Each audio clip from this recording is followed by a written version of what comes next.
আপোনালোকেও কেতিয়াবা বাৰু তুলসী আদা দিয়া পানী খাই পাইছেনে? মোক স্পেচিয়েলি মায়ে এইকেইদিন খুৱাই আছে। এয়া খালে বোলে চৰ্দি নালাগে। এনেও তুলসী পাতটোতো হেল্থৰ কাৰণে ভালেই বাৰু, পিছে এয়া মোক মায়ে দি আছে, সেইকাৰণে মই খাই আছো আৰু। এইপিনে বায়ে বোলে আজি জেতুকা লগাব, মই লগাই দিয়া নাছিলো কাৰণে গালি পাৰি আছিল। লাষ্টত মায়ে লগাই দিলে আৰু। অলপ পিছত ভণ্টিহঁত আহিল, খুৰীয়ে স্পেচিয়েলি মোৰ কাৰণে লাডু বনাই পঠিয়াইছিল। তাহাঁতি আহিলে কাৰণে ভাবিলো স্পেচিয়েলি তাহাঁতৰ কাৰণে ফুচকা বনাও বুলি। এয়া মই প্ৰথমতে আলু আৰু বুট বইল কৰিবলৈ থলো, আৰু এয়া হৈ গ'ল তেতেলী পানী। মায়ে অলৰেডি দিনতে তেতেলী তিয়াই থৈ দিছিল।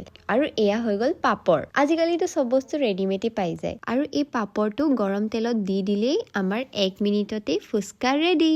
আৰু এইপিনে আমাৰ বায়ে প্ৰিপেয়াৰ কৰি আছে চিকেন আৰু মটন বনাবলৈ। আৰু ফাইনেলি আমাৰ ফুচকা ৰেডি হৈ গ'ল। আৰু ধুন মানুহতেও খুব ভাল পাইছে খাই। এনেওতো সৰু ল'ৰা ছোৱালীবিলাকে এইবিলাক বস্তুৱে ভাল পায়। আৰু বায়ে বোলে চিকেন চুঙাত দি বনাব বোলে। অলপ দেৰি পিছতে দাদাহঁতো আহিল, আৰু আমাৰ চিকেনো ৰেডি হৈ গ'ল। পিছে আজি খোৱাৰে দিন দেই, এটা পিছত এটা বস্তু বায়েও বনাই আছে আৰু লগতে ময়ো লাগি দিছো, কাৰণ ধুন মানুহ আৰু বাকী ভণ্টি কেইজনীও আহিছে যে, সেইকাৰণে। দেন অলপ পাছতে বাই ৰেডি কৰি থোৱা মটনখিনি আনিলে। তাৰ দি বোলে মটন হান্দি বনাই। ফাৰ্ষ্ট টাইম বনাইছে তাই, মই জাষ্ট প্ৰচেছ বিলাকহে চাই আছো। বায়ে নতুন নতুন বস্তু বনাই খুব ভাল পায়। এইটো বোলে বিহাৰী ষ্টাইল হয় কিবা, নামটো কৈছিল কিবা চম্পৰান মটন নে কি, মই ভাই ফাৰ্ষ্ট টাইম শুনিছো নাম। আৰু এইটো বোলে ভাপতহে বনে। অলপ পাছতে মই বেলেগ কামত ইমান ব্যস্ত হৈ গলো যে ভিডিঅ' বনাবলৈ পাহৰি থাকিলো। পিছে ভালেই লাগিলে খাই, আপোনালোকেও এবাৰ বাৰু বনাই ট্ৰাই কৰি চাব পাৰে। চ' আজিৰ ব্লগটো ইয়াতে সমাপ্ত কৰিছো। আন এটা ব্লগত আকৌ লগ পাম, তেতিয়ালৈকে টেক কেয়াৰ, বাই বাই।